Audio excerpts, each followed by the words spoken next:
Com as altas temperaturas do verão, é necessário ficar atento à desidratação, que, entre outros riscos para a saúde, também pode desencadear problemas cardiovasculares. Os excessos e descuidos com a alimentação nas férias também podem ser perigosos. Para falar do assunto, conosco aqui no estúdio, o cardiologista Marcelo Luiz Peixoto Sobral. Seja bem-vindo, doutor. Muito obrigado, bom dia. A gente nem imagina que esse calor todo pode trazer tantos problemas para a gente, né? Como até perigos com problemas cardiovasculares. Quais são os fatores que aumentam esses riscos? Então, na verdade, o que a gente tem que ter em mente, né, e passar para as pessoas que estão nos assistindo, é que com o calor a gente acaba perdendo muito líquido. E com os líquidos a gente acaba perdendo muitos sais minerais e substâncias que estão presentes no sangue. Então, se as pessoas não se hidratarem, consequentemente elas vão ter problema de saúde. Isso é claro, lógico, e todo mundo na parte científica já domina isso.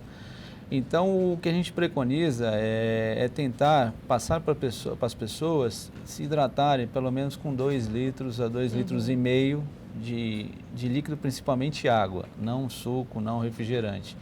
Porque existe já está bem estabelecido, se a pessoa perde 2% do líquido corporal, ela já começa a ter sintomas. E em relação à parte cardiovascular, o que seria a principal coisa? Seria a pressão baixa, que a gente chama no meio científico de hipotensão, mas popularmente chamado como pressão baixa. O que é a pressão baixa? A pressão baixa ela pode levar a pessoa a se sentir muito mal, tontura, cefaleia, que seria dor de cabeça, pode até desmaiar, né, em alguns casos. E se essa desidratação for mais intensa, esses sintomas eles vão se agravando até uma perda total de consciência, até um estado bem complicado. Então, pelo menos 2 litros de água por dia? Pelo menos. As pessoas acham muito falando assim, mas se for dividir, isso 2 litros durante o dia. Se for dividir desde a hora que acorda até a hora que vai dormir, seria um copo por refeição, 1,5 copos. Seria uma quantidade razoável, né? E quais são os sinais de problemas cardíacos que a gente deve ficar atento nessa época do ano de muito calor, do verão? Então, principalmente no coração, a gente tem complicações secundárias a essa desidratação quando já o corpo já está respondendo de uma maneira não tão ideal, né? Dificilmente a pessoa vai infartar, vai ter arritmia, mas a pessoa começa com a pele seca, né? Com sede, com a boca seca, pode ter tonturas, desmaio, mas isso é tudo em consequência dessa perda gradual desse líquido. Quando ela atinge 2% dessa perda, ela começa a ter uma maior intensidade nesses sintomas. E a pressão arterial ela vai caindo. O problema da pressão arterial baixa é que a pessoa para de urinar, a pessoa começa a ter prisão de ventre, né? Que não tem líquido suficiente para movimentar o trânsito intestinal. Então, principalmente essa falta de urinar e esse quadro de tontura, irritabilidade, um pouco cansaço, né? As crianças e os idosos são os principais alvos dessa desidratação, porque a criança ela é muito vulnerável, como ela pesa pouquinho e ela tem mecanismos de defesa não tão apropriados ainda, assim como os idosos, seriam os extremos das idades. É muito rápida a evolução de uma desidratação até uma complicação desse quadro.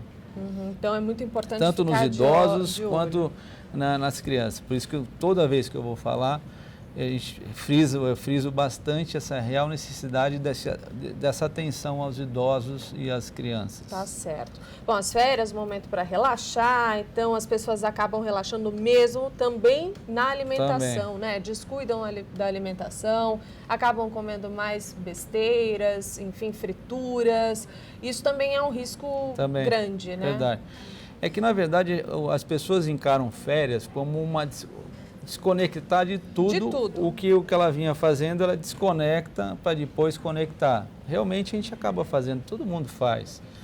Mas o ideal é que a gente tivesse um pouco mais de informação e porque ninguém tem culpa, às vezes, de não ser informado de uma ou outra coisa, mas o ideal seria manter a continuidade de alguma coisa sempre é melhor do que você realizar uma coisa pontual.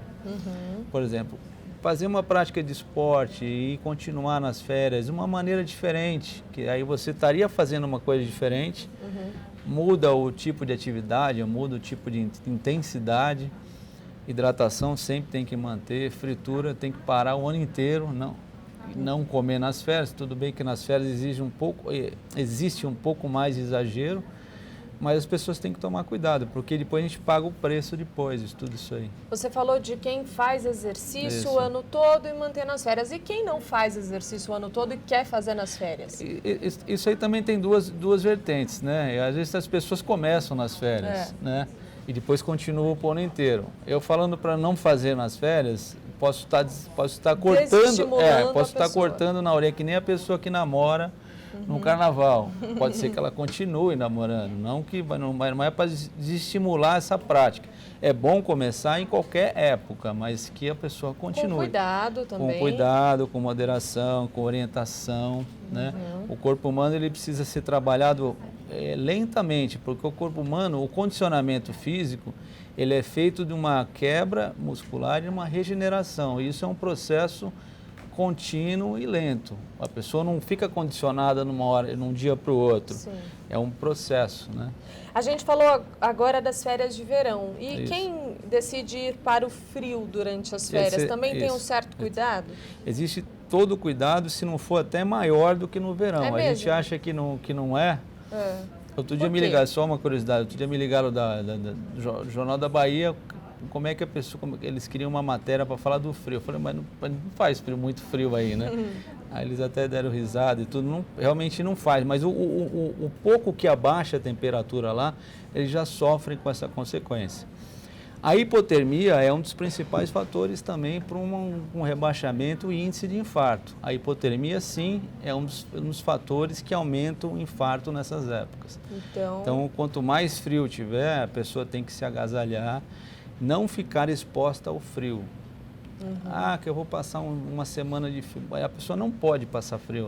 O ambiente pode estar frio, mas a pessoa não pode. Tem que estar agasalhada, preparada. O principal é agasalhar, e se for correr também é correr agasalhado, com toda a proteção.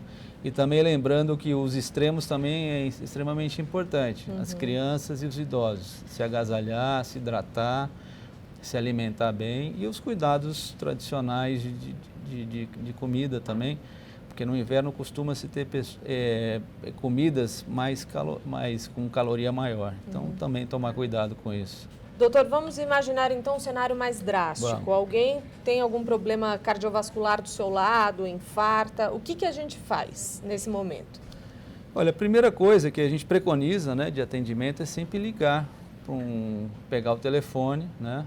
E tentar ligar para algum serviço. Aí você vai perguntar, mas ele demora para chegar. Concordo com você que demora.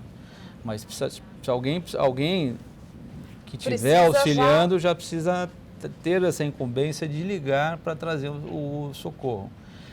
E é difícil para um leigo sem tratamento, sem treinamento, agir, né, por exemplo, numa pessoa infartada. O ideal seria a pessoa procurar ajuda, né, tentar encontrar pessoas que tenham um pouco de familiaridade com algum tipo de urgência e essa pessoa também ajudar a conduzir, né? Se tiver alguma coisa ocupando a boca, se estiver gerando um pouco de falta de ar, também tirar, tentar aliviar essas vias aéreas o máximo possível, né? É difícil. Essa parte de atendimento ao infartado, sim. Depende muito de quem está em volta. Isso. Mas se você me fizer uma pergunta, por exemplo, como é que a gente pode identificar um paciente que está infartando, ou um paciente que está tendo algum tipo de doença no coração? Eu posso te falar. Paciente que tem dor no peito, às vezes um formigamento no braço, um formigamento que vem na mandíbula, pode ter uma dor na boca do estômago, e tontura, suor, frio, também são algumas características do infarto do miocárdio. As pessoas devem ficar atentas. Sempre. Tá certo. Muito obrigada pela sua entrevista, doutor, e um bom verão para você. Eu que agradeço. Obrigado.